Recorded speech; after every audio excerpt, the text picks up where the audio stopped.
Boa noite, senhor presidente, nobres vereadores, público presente, quem nos acompanha em casa. Fiz duas indicações. Soube hoje que a Neotur já se posicionou e vai fazer um prato para celebrar o aniversário de Nova Trento. E para ajudar a Laurinha, eu tinha feito a indicação para ser a polenta com galinha da tradicional quinta-feira, que é algo simples, de maneira drive-thru, por causa da pandemia, e para que a gente mantivesse a nossa cultura de todas as quintas-feiras. Mas fico feliz que eles já tomaram a iniciativa. Fiz uma indicação também referente à Rua 6 de Maio, para a passagem da patrola e colocação de macadame.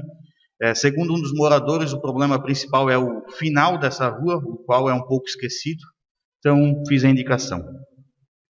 Mas, já iniciando a fala, não poderia deixar de falar também do projeto de lei, que tem tomado conta desta casa nas últimas semanas e discussões.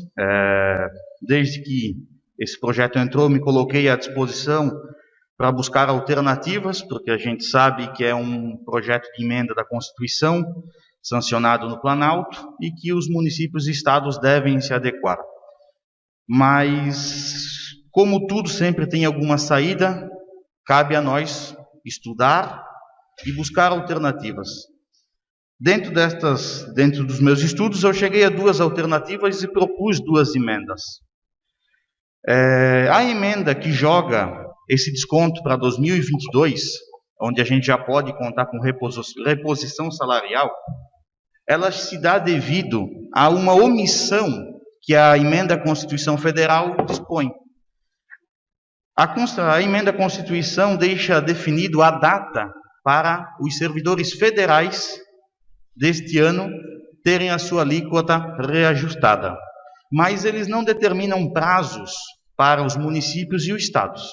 Eles apenas determinam que nós temos que votar e equacionar com os federais.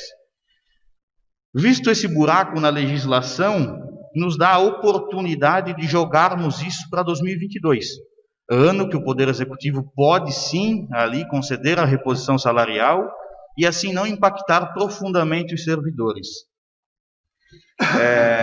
Digo isso porque, como a emenda à Constituição se torna omissa nesse quesito, nós temos apenas uma portaria do Ministério da Economia que determina que seja aprovado e executado ainda este ano. Como a portaria não tem efeito de lei, isso se torna discutível. Foi dito já o parecer do Tribunal de Contas do Estado, que se baseia em cima desta portaria. Mas o Tribunal de Contas é um órgão consultivo, sim, ele fiscaliza as contas do município, mas não tem o poder de aprovar leis. Isso cabe a nós, vereadores.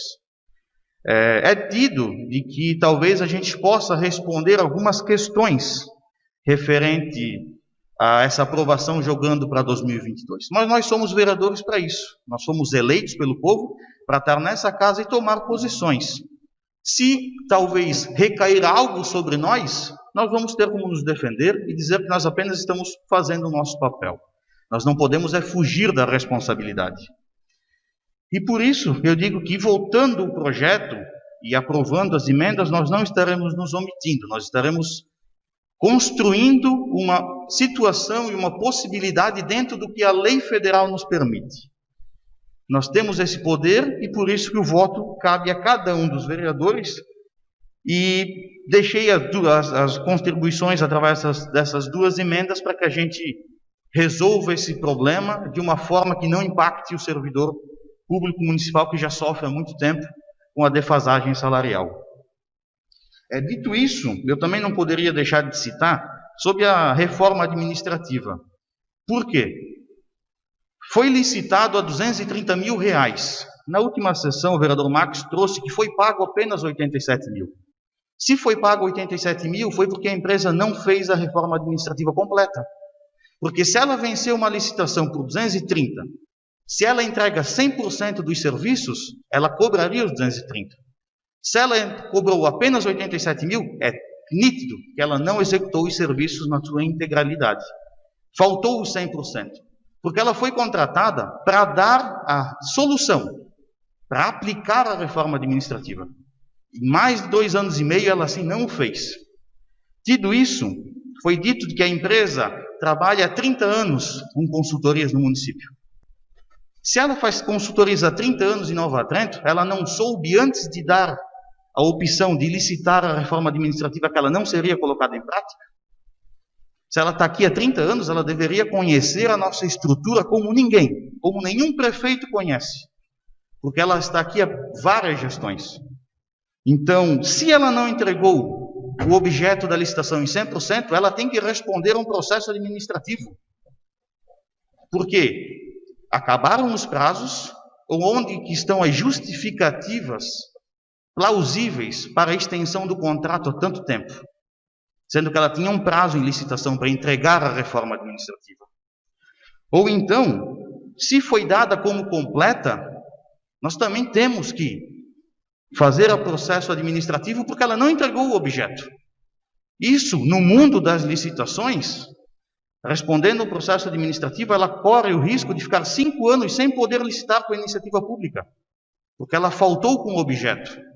Ela venceu a licitação e quando ela venceu, ela se comprometeu a entregar o objeto como um todo, em 100%. Nós estamos praticamente no 3º ano já desta bendita reforma administrativa.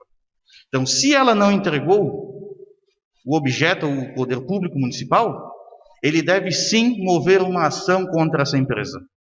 Não é porque ela está em Nova Trento atuando há 30 anos que o município tem que ficar refém dela. E muito menos que os nossos servidores não estejam o seu plano de cargo e salário, porque ela não entregou a reforma administrativa, ao qual ela foi vencedora do processo licitatório. Então, eu acredito que, quando a gente fala destes temas, nós temos que levar com seriedade. Às vezes, as falas nos levam a crer que a administração pública tem um descaso com a reforma administrativa. Não deu para fazer, deixa de lado, deixa de canto. Mas não. Foi investido dinheiro público, foi feito acordo com os servidores, ela afeta toda a população com o horário da prefeitura e com diversos acordos feitos. Então nós temos que ter a seriedade, e não é porque foi licitado por 230 e pago apenas 87 mil, que nós vamos ignorar e colocar de lado, ou fingir que nós não estamos atentos. Porque se foi licitado, e se ela faz a consultoria há 30 anos, e ela já sabia que não era aplicáveis as formas, ela deveria ter impedido o município de licitar. Ou ela presta que tipo de consultoria Nova Trento? E se ela entregou ao prefeito maneiras de aplicar a reforma administrativa, assim ele tem que o fazer e aplicar. Então esse é um desabafo, porque às vezes nós estamos aqui falando, e eu trouxe os números de 230 mil reais da licitação, o vereador Marcos disse, mas foi pago só 87. Se foi pago só 87, tem algum problema. Por quê? Ela não fez o serviço dela como um todo. E se ela não fez o serviço dela como um todo, nós devemos sim judicializar. Como as empresas que prestam o serviço de pavimentações em Nova Trento, que a 6 meses depois da obra tem problema. O município tem que sim fiscalizar, judicializar contra elas. Cobrar os 5 anos de garantia que a lei de licitações determina. Agora nós temos que parar de brincar com o dinheiro público. E principalmente, parar de brincar com assuntos sérios. A reforma administrativa é séria, o dinheiro público é sério. Então, quando nós falarmos disso, nós temos que lembrar. Falta o poder público executivo municipal pôr o dedo na ferida. Se a empresa não entregou até hoje o objeto da licitação, cabe ao setor responsável e ao jurídico, sim, tornar ativo um processo administrativo, apurar todas as questões, dar a possibilidade de ampla defesa também à empresa, para que a gente no final defenda o que mais nos importa, que é o município de Nova Trento e as pessoas. Não a causa A ou B, mas sim o todo. Senhor presidente, seria isso. Desejo a todos uma boa semana.